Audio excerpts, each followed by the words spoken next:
Okay, everybody. So the draft is in the books, and so that means it's time for the commissioner's draft recap.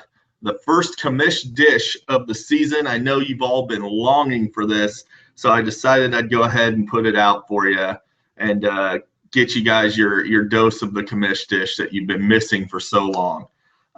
So we'll jump right in here. The first round, there's no real huge shocker selections in the first round. I was a little surprised John went with Ezekiel Elliott as early as he did. Not a horrible pick, though. The guy that gets the worst pick of the first round, Devontae Freeman to Chris. Again, not a bad pick. Kind of splitting hairs on the first round, calling anybody a bad pick, really. But Devontae Freeman, a guy that Chris likely could have gotten on the way back fairly easily. And instead, then he wound up with Doug Martin instead of a running back like Lamar Miller or an A.J. Green he could have had in the second round. So, Mancusi, sorry, buddy, worst pick of the first round. Second round, really, again, no surprises, no heavy reaches. I got to give the worst pick of round two, though, to Steve. Le'Veon Bell. Dude, second round, that's a lot of risk in the second round. I understand the upside with Le'Veon, but can you trust this guy to stay healthy? Can you trust him to stay in shape when he's not? He's not really known for his work ethic. And can you trust him to not smoke weed again? The guy's one toke away from a year-long ban. I can't bring myself to, when there's so many good players on the board, it's kind of silly to take the risk. Round three, we really have our first huge reach of the draft and worst pick of the draft to this point, and that's undisputedly Kelvin Benjamin, first pick of round three to Jason. Jason, that was a silly pick. That was just stupid. You could have gotten him maybe 2 rounds later. Bad choice from a guy that had a terrible draft, but I'll get to that later on.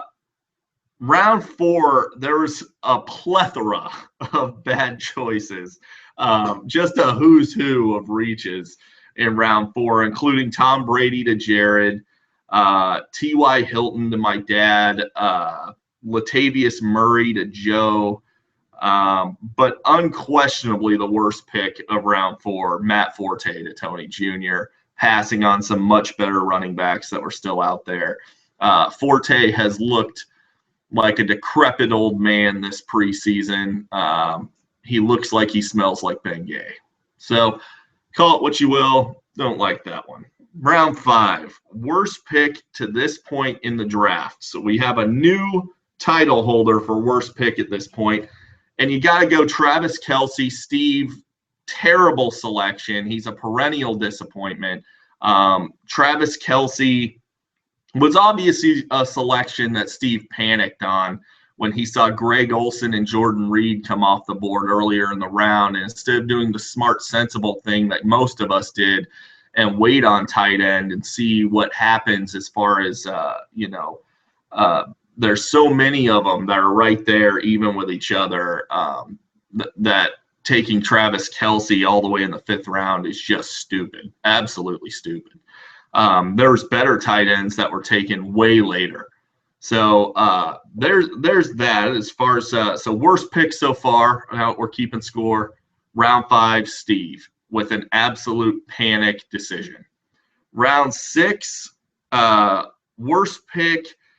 It was a pretty darn good round in round 6, so I really have to split hairs again and go Jonathan Stewart for Chris Mancusi. Again, not a bad pick, but it's a bit of a reach considering his injury concerns and the fact that this guy isn't even the goal line back on his own team, and I expect Cameron Artis-Payne to be mixed in there. So, and Jay Stu's getting a little up there as far as, his age and stuff. So I don't particularly like Jonathan Stewart. But again, not a terrible pick. Round 7, again, we have not a terrible round in round 7. But the worst pick's got to go to Vetri. Matt Jones, man, pew. Matt Jones is a bad football player. He's just bad. He doesn't really do anything well. He's injury prone. He's fumble prone. And he's on an offense that wants to pass most of the time. So Matt Jones, bad pick. Round 8, we have a new worst pick and maybe the biggest reach in the history of our league. This one is probably going to get an award next season. Jared selecting Steven Gostkowski with the first pick of the 8th round. Now, I know what a lot of you are thinking. Maybe that's not that bad of a pick. Gostkowski scores a lot of points. The next kicker in this draft was not selected until some 48 picks later. You have to figure you could have maybe waited 3 more rounds to get Steven Gostkowski. Not that it's even worth it at that point. Jared had a terrible draft all around, and that's where the wheels really started to fall off for him. Steven Gostkowski in the 8th round, absolutely silly. Just a stupid, stupid pick. So the booze was clearly getting to Jared by that point, which actually saved Joe from having the new worst pick of the draft, and almost equally as bad reach, the Denver defense, 4th pick of the 8th round. Joe, what are you thinking? What's the thought process there? I don't understand.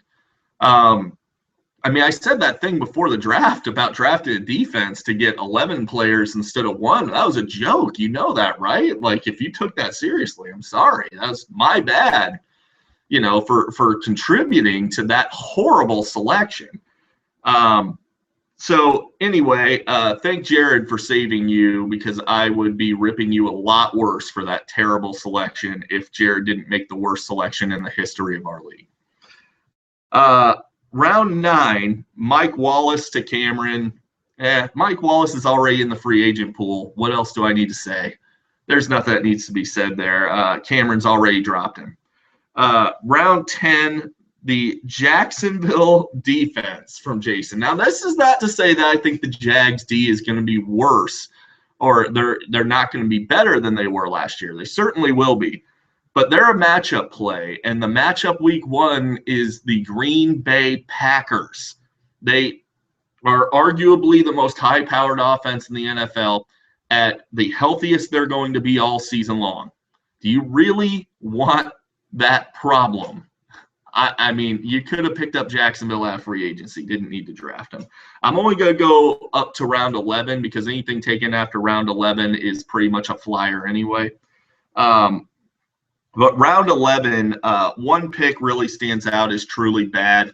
Jay Ajayi. I understand the thought process, Steve. I get it. Foster's going to get hurt. Ajayi's going to play. Why do you think they brought Foster in the first place, though? It's because Jay Ajayi is a bad running back. I hope to God Foster does get hurt, and then you put Ajayi in there so you can enjoy his 3 yards of carry that he's going to give you with no catches because he's a terrible running back. So there's that. So now we're going to get into the last thing that we need to discuss here, who had the best draft and who had the worst draft. So for the worst drafts, I'm going to give for the first time ever co-worst drafts. And that is for Jason. You probably have the worst team on paper in the league. You had a rough draft starting. You started early with Kelvin Benjamin way too soon. Your RB2 is Chris Ivory, and your third running back is Giovanni Bernard. And then you have no other running backs. Your wide receiver depth is horrendous. Steve Smith Sr., Laquan Treadwell, Dorial Green-Beckham, who's like the 4th or 5th wideout in Philadelphia. God awful. You're carrying 3 tight ends, for God's sake. I mean, I don't know what to tell you with this draft. It was terrible, just horrible. But I would be remiss if I did not give credit to Jared for having the absolute worst draft he could have had from the slot he was picking out of. He started out good, A.J. Green, Lamar Miller, but then it just seemed like it just got worse and worse and worse after that, and culminated with Steven Gostkowski, hands down the worst pick of the draft this year. Congratulations, Jared. You had absolutely the worst selection that I've ever seen in a draft. Just horrendous, terrible. I hate to keep harping on the Gostkowski pick, but it really was that bad. It's tough to not harp on it. As far as who had the best draft, it's really tough to single any one person out because of the fact that there's so much parity in the league, and there's a few guys that had solid drafts that didn't have a bad draft at all. Obviously, I'm going to have to give it to myself here, guys. You can call it bias. You can call it whatever you want. But I wound up with a respectable group of wideouts. I've got a respectable group of running backs. I've got some high-end upside pretty much all over my team. And I'm probably going to win the Super Bowl. So I'll be back there at the very least. You guys know I'm going to, at the very least, I'm going to make it. And I'm probably going to win the whole darn thing this year. So there you go. That's that. I'm going to go ahead and wrap up the Commish dish. I will be here next week to do my week 1 matchup previews and my predictions on who's going to win in week 1. Happy hunting, folks.